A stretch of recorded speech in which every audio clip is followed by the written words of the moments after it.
2072 सालको भूकम्पले हजारौं नागरिकको ज्यान जानुका साथै लाखौं भौतिक संरचना ध्वस्त भए।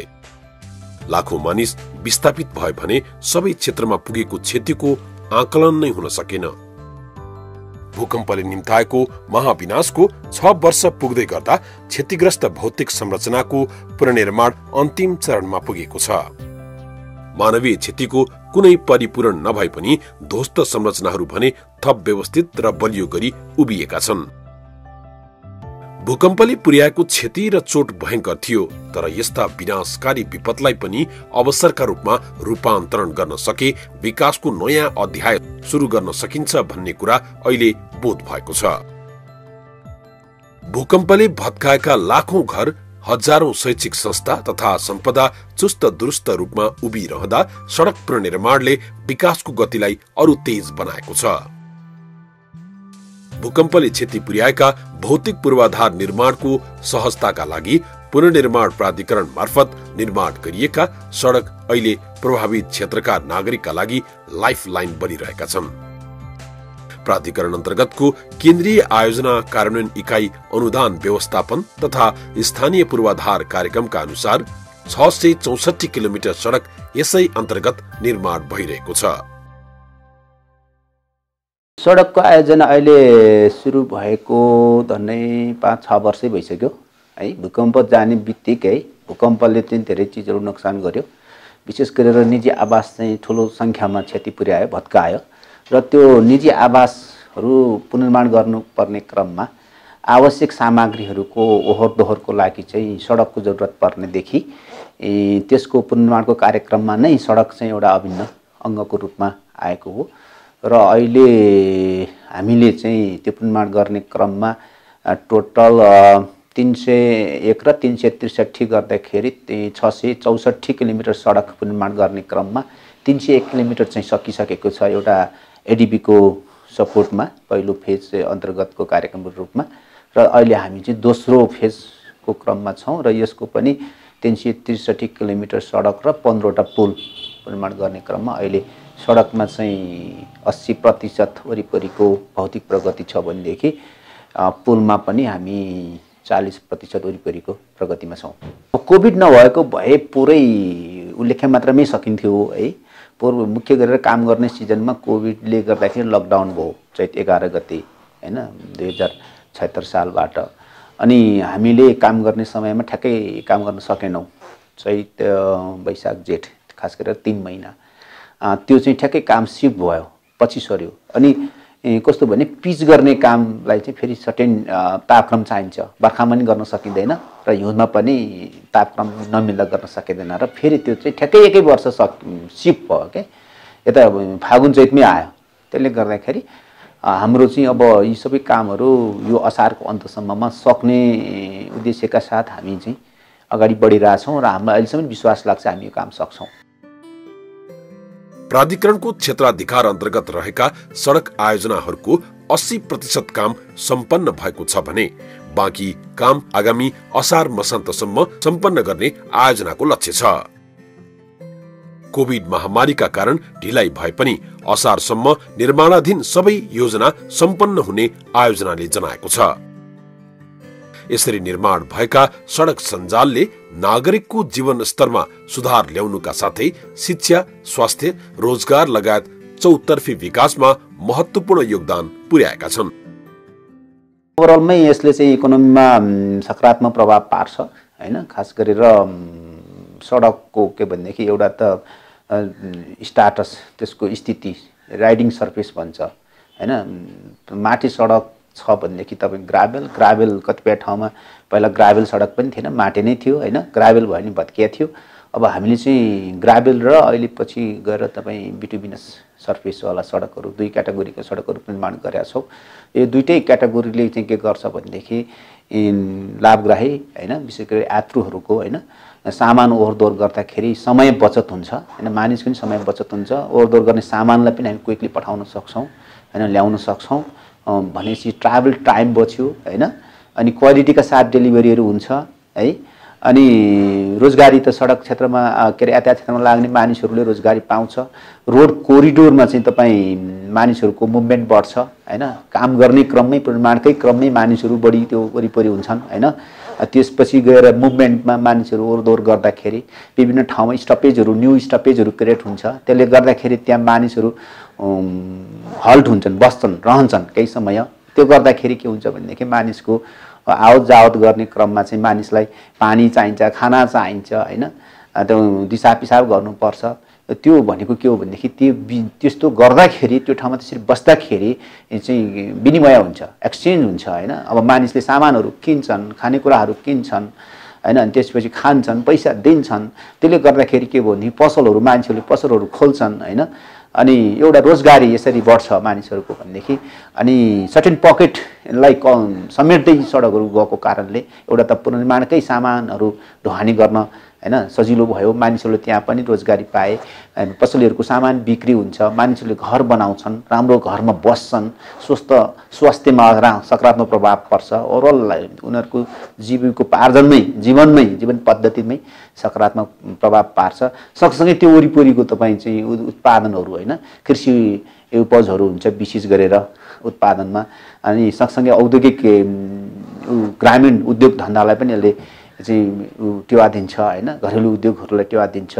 त्यहाँ निर्माण भएका उत्पादन भएका कच्चा पदार्थदेखि लिएर यसरी घरेलु उद्योगबाट उत्पादन भएका फिनिश प्रडक्टहरू नै पनि अब मार्केटमा लानलाई सजिलो हुन्छ भनेदेखि मार्केटबाट उनीहरूलाई चाहिने सामानहरू पनि फेरि उद्योगको घरेलु उद्योगहरूको लागि चाहिने अथवा कृषि उत्पादनको क्रममा चाहिने अनि आफ्नो विभिन्न रोजगारीको क्रममा चाहिँ चाहिने जुन चाहिँ सामानहरू हुन्छ सहर बजारबाट किन्नुपर्ने त्यो सबै लानलाई सजिलो हुन्छ। यसरी हेर्दाखेरि चाहिँ के भने एउटा मानिसको जीवन पद्धतिलाई नै माथिल्लो स्तरमा लान्छ र थप चलायमान बनाउँछ। धेरै राम्रो फाइदा पुग्छ।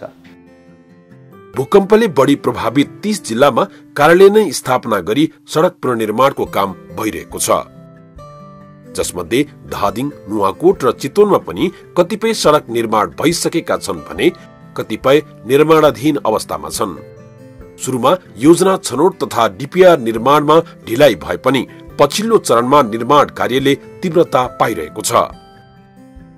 कोभिडका कारण लम्बिएको समय सीमा भित्र सम्पन्न गर्ने गरी काम भइरहेको प्रविधि क्षेत्रका विज्ञहरू बताउँछन्।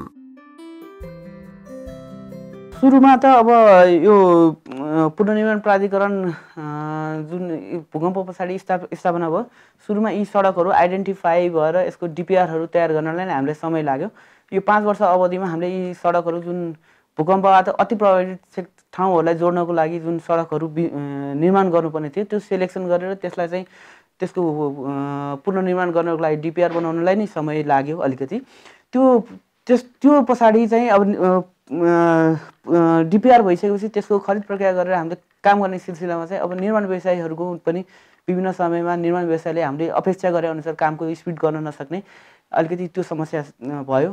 त्यसपछि यो लगत्तै फेरि नेपालमा यो कोभिडको कारणले गर्दाखेरि पनि हामीले पुनर्निर्माणको कामलाई चाहिँ ठप्प गर्नुपर्ने अवस्था आयो र हाम्रो 6-7 महिना चाहिँ त्यसले लगभग ठप्प नै गर्यो, काम ठप्प नै गर्यो। थोरै काम गर्दाखेरि नै विभिन्न एकदम समस्या, यो सोसियल डिस्टेन्सिङ कायम गरेर काम गर्नुपर्ने यो प्रोटोकललाई फलो गर्दाखेरि काम चाहिँ हामीले अपेक्षाकृत रूपमा हामीले सञ्चालन गर्न सकेनौँ। त्यसको बावजुद पनि हामीले चाहिँ अहिले पछिल्लो समय कामहरू भइरहेछ, एकदम गतिमा काम भइरहेछ र हाम्रो जुन जिम्मेवारी छ पुनर्निर्माण प्राधिकरणभित्र जुन पोस्ट डिजास्टर रिकभरी फ्रेमवर्कले जुन आइडेन्टिफाई गरेका जिम्मेवारीहरू छन्, दिएका जिम्मेवारीहरू छ, त्यो लगभग हामीले सम्पन्न गर्ने अवस्थामा पुग्न लाग्छौँ र सायद यो असार सम्पन्नमा हामीले जति पनि सडकहरू र सडक पुलहरू पुनर्निर्माण गर्नुपर्ने छ त्यो सम्पन्न गर्छौँ भन्ने हाम्रो लक्ष्य छ र त्यो अनुसार प्रगति पनि भइरहेको छ। यसरी निर्माण भइरहेका सडकहरूले ग्रामीण तथा दूरदराजका बस्तीलाई व्यापारिक केन्द्र, जिल्ला सदरमुकाम तथा राजधानीसँग मात्र जोडेका छैनन्। ती क्षेत्रका नागरिकको जीवनस्तर सुधारमा महत्वपूर्ण भूमिका पनि खेलेका छन्। सडकको पहुँचले साना तथा कुटीरदेखि मझौला उद्यमीहरूको बढोत्तरी भएको छ। राष्ट्रिय पुनर्निर्माण प्राधिकरण अन्तर्गत केन्द्रीय आयोजना कार्यान्वयन इकाइ भन्ने छ। त्यसमा भूकम्पीय आपतकालीन सहायता आयोजना भन्ने EAP भन्छ सर। अब त्यो अन्तर्गत चाहिँ यो जिल्लामा चाहिँ 2वटा बाटोहरू परेको थियो। एउटा बाटो चाहिँ गत आर्थिक वर्षमा चाहिँ सम्पन्न भएको थियो भने एउटा सडक चाहिँ यही आर्थिक वर्षमा यानि मङ्सिरको 15 गते सम्पन्न भएको छ। दुईटा बाटोमध्ये एउटा चाहिँ के अरे खुरखुरे समिटार ठकुरी भन्ज्याङ सडक हो, जसको लम्बाइ चाहिँ 11.5 किलोमिटर हो, र अर्को भनेको यो के अरे यो अर्को बकुलर सिद्धि सडक जुन चाहिँ 21.542 किलोमिटर हो। यो चाहिँ बकुलर भनेको रत्नगर नगरपालिकाको हाइवेको पोइन्टबाट सुरु भएर लास्टमा त्यो सिद्धि जुन चाहिँ कालिका नगरपालिकाभित्र पर्छ त्यहाँसम्म छ, त्यसको लास्ट पोइन्ट। यही दुईटा सडक हाम्रो यो आयोजनाबाट चाहिँ सम्पन्न भइसकेको छ। यो सबै कुरा त बाटोको त ठुलो देन छ यहाँ। अब यसले मूल यहाँको विकास निर्माणदेखि लिएर हरेक कुरालाई चाहिँ बाटोले गरेको छ।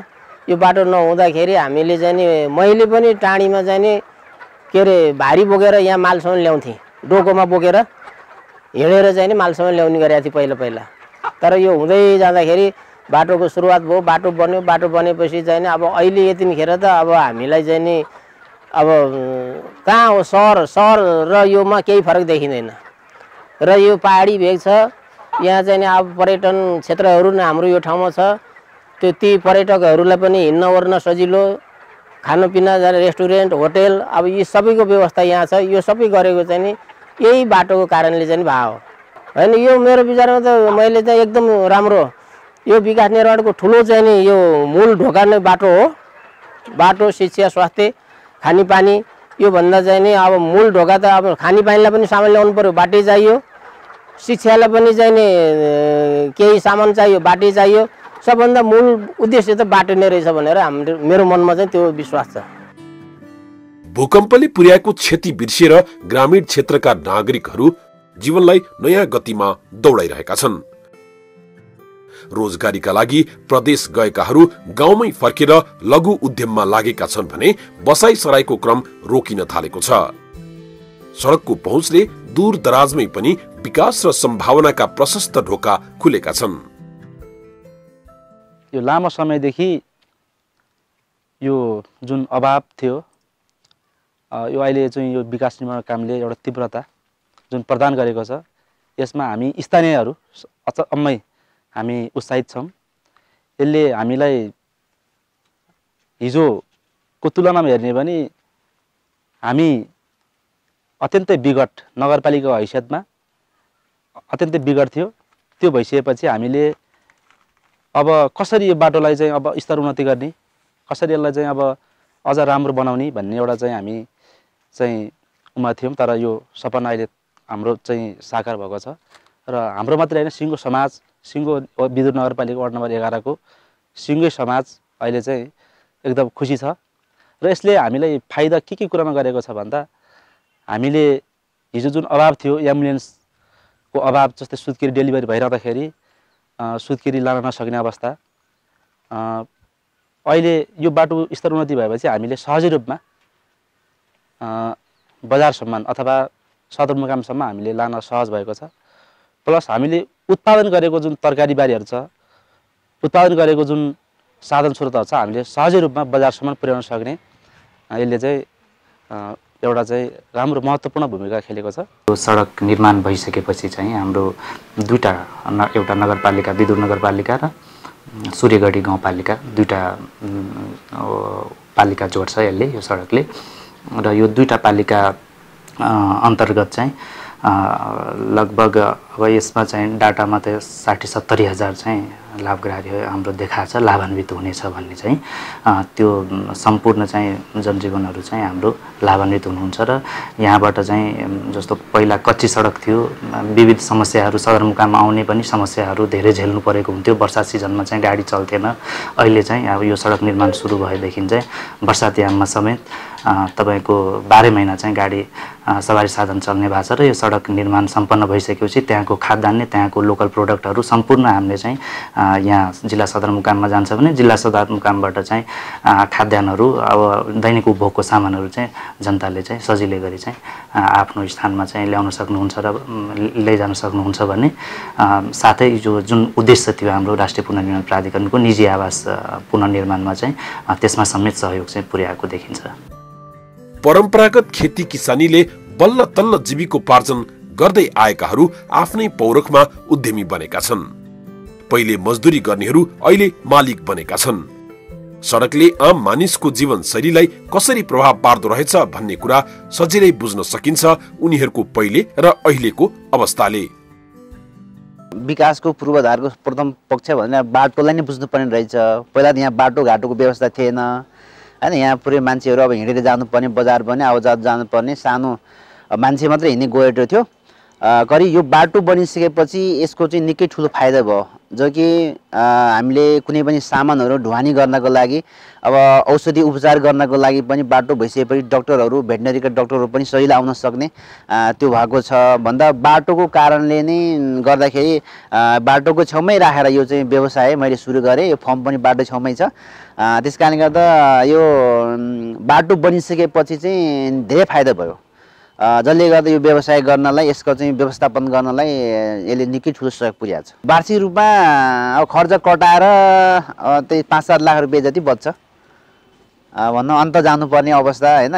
यो पेसाबाट चाहिँ आफ्नो घर परिवारलाई र छोराछोरी पढाउनलाई हैन अन्य खर्चहरूको मेन्टेन गर्न सकिरहेको छु अहिले। सबै नेपाली दाजुभाइहरूलाई, युवाहरूलाई जो विदेश जानु भएको छ, जो गाउँमा अन्त ठाउँमा काम गर्नु भएको छ, गाउँघरमै बसेर उत्पादनमूलक काममा हामी लाग्न सक्यौँ भने विदेश जानुको लागि भौतारी हिँड्नु पर्दैन हैन। विदेशमा गएर त्यहाँको तातो घाममा बस्नु पर्दैन।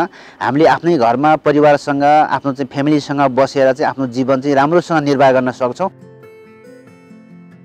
सामान्य व्यवसायबाट पनि घर घडेरीको प्रबन्ध गरेर छोराछोरीलाई डाक्टर पढाउने खर्च जुटाउनुको सम्बन्ध त्यही सडक सञ्जालसँग नै जोडिएको छ। सडकलाई विकासको पनि विकास भनिएको त्यसै होइन रहेछ। भुइँचालोपछि पुनर्निर्माणका क्रममा जोडिएको सडकको आधारमा उभिएका व्यवसायीहरू भन्छन् देख्न सक्नुपर्छ सम्भावनाहरू यही पनि जति पनि छन्। अब यो मैले यो कुखुराहरू यो बुढी भएपछि बेच्नलाई या गाडी पनि आउन गाह्रो पर्थ्यो। अब बाटोले गर्दा सबै कुखुरा पनि गाडीमै उठाएर लान सजिलो, ढुवानीको भयो सजिलो, नत्र पहिला धकल्न पर्थ्यो गाडीलाई, त्यस्तो पनि थियो पहिला। अहिले बाटोले गर्दा फेरि पिच बाटोले गर्दा फेरि धेरै सुविधा भयो। अहिले सामान हर्र गयो, सरर सामान लिन गयो, आधी घन्टामा पुगेर बजार पुगेर फर्किन्छु, धेरै सजिलो भयो बाटोले गर्दा। अहिले 8-10 लाख रुपियाँ हुन्छ वार्षिक। अब त्यही पैसाले अब छोराछोरी पढाउने, अब सिएमसीमा पनि पढाइरहेको छ, एउटा डक्टर पढ्नलाई पढाउँदैछु। अहिले बाटोले गर्दा फेरि राम्रो पनि भइरहेछ, सामान ढुवानी गर्न सजिलो, ओसार पसार गर्न धेरै सजिलो भइरहेछ। अरू यसो अलिअलि अब कमायो भने त्यो जग्गा सग्गा 1-2 गठा त्यस्तै जोडेको छु।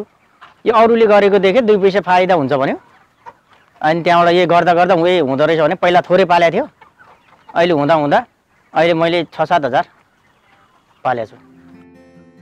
सडकले खुलेका पर्यटकीय सम्भावनामा व्यवसायीहरूले आफ्नो समुज्जल भविष्य देख्न थालेका छन्। ग्रामीण कृषि अर्थतन्त्र बलियो हुँदै गएको छ भने नागरिकहरू आत्मनिर्भरताको यात्रामा अघि बढेका छन्। स्थानीय मानिसहरूले चाहिँ आफ्नै बारीमा फलेका तरकारीहरू, आफूले चाहिँ नि पालेका खसी बोकाहरूलाई चाहिँ बजारसँग पहुँच गर्नको लागि पनि सेवा पुर्याएको छ। विशेष गरी यो होटल अब यहाँ चाहिँ अब आउँदाखेरि चाहिँ अलिकति मान्छे पर्यटकलाई अलिकति शान्त, एकदमै मनोरम किसिमले बास बस्नको लागि पक्कै पनि आवश्यक छ, निड छ। र यसले गर्दाखेरि यो राजमार्गले अझै मलाई चाहिँ यसले बढी चाहिँ निकै प्रोत्साहन गराएको छ र अहिले मेरो दिन प्रतिदिन आउने ग्राहकहरू पनि बढ्नु भएको छ। यो बाटोले गर्दाखेरि चाहिँ एकचोटि चाहिँ शक्तिखोर हेर्न जाउँ, काठमाडौँबाट आउँदा पनि वैकल्पिक बाटो चाहिँ अब यो भएकोले एक रात शक्तिखोर बसेर वैकल्पिक मार्ग जाउँ त कति त्यही मुगली नारायणको बाटो हिँड्ने भनेको कारणले मैले यो होटल व्यवसाय सुरु गरेको। म एकदमै सन्तुष्टि छु यो व्यवसायबाट। दिन प्रतिदिन यसको चाहिँ प्रचार राम्रै छ, सबैजनाको चाहिँ राम्रै सुन्न पाइरहेको छु। सरदर दिनको 3-4 रुमहरू चाहिँ सधैँ प्याक भइरहेको छ। त्यस्तै रेस्टुरेन्ट पनि छ मगा र विभिन्न किसिमको चाहिँ अब भेज नन भेज र खाजाका आइटमहरू चाहिँ अब जस्तो सुकै मान्छेलाई पनि नारायणघाट काठमाडौँमा पाउने सबै किसिमको सेवा सुविधाहरू चाहिँ मैले यहाँ दिएको छु र आउने मान्छेहरूले ओहो यस्तो गाउँमा यस्तो ठाउँमा पनि यस्तो खानाको परिकारहरू चाहिँ यति सस्तो यति सफा कोठा यस्तो एट्याच रुम यस्तो चिज हो भने र एकदम भनेर चाहिँ जति उहाँहरूको एकदम सन्तुष्टि एकदम राम्रो कुराहरू चाहिँ सुन्न पाइरहेको छ। अझै पनि सुधार गर्ने कुराहरूलाई बिस्तारै अझै यसलाई चाहिँ समय सापेक्ष अनुसार अझै यसलाई चाहिँ विस्तार गर्ने प्लानमा छु। पुनर्निर्माण प्राधिकरण अन्तर्गत चितवन, धादिङ र नुवाकोटका ग्रामीण क्षेत्रमा विस्तार भएका सडकले नागरिकको जीवनशैली मात्रै फेरिएको छैन, बहुआयामिक सम्भावनाका ढोकाहरू पनि खुलेका छन्। वातावरण मैत्री विकास र पूर्वाधार निर्माण तर्फ पनि सचेतना विस्तार हुन थालेको छ। र अहिलेको सडक बनोट चाहिँ मैले यो अन्धाधुन्धसँग ठाउँ ठाउँमा खनेको पनि देखिन्छ। यहाँ चाहिँ रुख त्यति विनाश भएको छैन भन्दा यत्रो ठाउँ जब यहाँबाट चाहिँ यो ग्राउन्डबाट सेउलीसम्मको मात्रै हिसाब गर्दा डाँडागाउँको घट्टेपाखा वनको क्षेत्रमा मात्रै हिसाब गर्ने हो भने पनि त्यस्तो रुख विनाश भएको हामीले देखेनौँ। अब भएको रुख त कटिङ गर्दा त जाइ नै भयो, तर त्यो बाटोको कारणले गर्दा त दाउरा पनि नमागिकन गएको छैन। अब सडकले त झन् एउटा किलो त्यहाँ किलो चिनो लाउनलाई किला चाहिने रहेछ, त्यो किलोलाई पनि सडकले त अलिकति रुख हाँगाहरू चाहिँ काट्न पाइन्छ होला भनेर इन्जिनियर सरहरूले त सोध्दै हुनुहुन्थ्यो मलाई। सर सडकको लागि चाहिँ फ्री छ सर भन्यौँ, तर अलिअलि काटिन्छ होला भनेको त्यो बाँस यसो किलासिला पनि त्यत्तिकै चल्दै गयो। त्यस्तो काट्ने त कुरै भएन, बरु रोप्नलाई चाहिँ सरसहयोग आदान प्रदान चाहिँ भइरहेको छ। अहिले पुनर्निर्माण अन्तर्गत सडकतर्फ धादिङ भर्याङ मुरुङ सेमजुङ सडक चाहिँ अहिले निर्माण अब त भर्खरै सकिएको छ। उक्त सडक 22 किलोमिटरको हाराहारीमा चाहिँ निर्माण गर्नुपर्ने थियो, जसमध्ये 8.5 किलोमिटर चाहिँ पिच गर्नुपर्ने डिबिएसटी र बाँकी चाहिँ ग्राभल गर्नुपर्ने कार्य रहेको। ग्राभल तथा नाला टेवा पर्खाल स्ट्रक्चर याबिन जाली आदि इत्यादि सम्पूर्ण चाहिँ गर्नुपर्ने रहेकोमा हाल उक्त काम सम्पन्न भइसकेको छ। र गत वर्षको र हालसम्म पनि यो कोरोनाको महामारीले जुन एक किसिमको चाहिँ त्यसमा चाहिँ कन्स्ट्रक्सनमा अलिकति अवरोध भए तापनि काम समयमै र सिजन रहँदै हामीले सकेका छौँ। पहिला म आउँदाखेरि यो बाटोको अवस्था साह्रै दयनीय हजुरको, रातो माटो, गाडी पानी परेपछि 7 दिन 8 दिनसम्म गाडी चल्दैन थियो। त्यसपछि अलि सुधार हुँदै अहिले यो स्थितिमा पुग्यो। गुणस्तर त सर साह्रै राम्रो गुणस्तर हामीले सकेसम्म इन्जिनियरिङ भ्यूले राम्रो गरे सकेसम्म राम्रो गरेका छौँ र राम्रो पनि छ। पिचको क्याटेगोरी अनेक क्याटेगोरी भए मध्येमा एउटा डिबिएसटी यो रोड हो, यसमा चाहिँ डबल बिटुमिनस भन्छ, दुईपल्ट बिटुमिन ठरेर फर्स्ट कोट सेकेन्ड कोट गरेर गर्ने हो। यसको चाहिँ अब यो फाइनल स्टेजमा छ।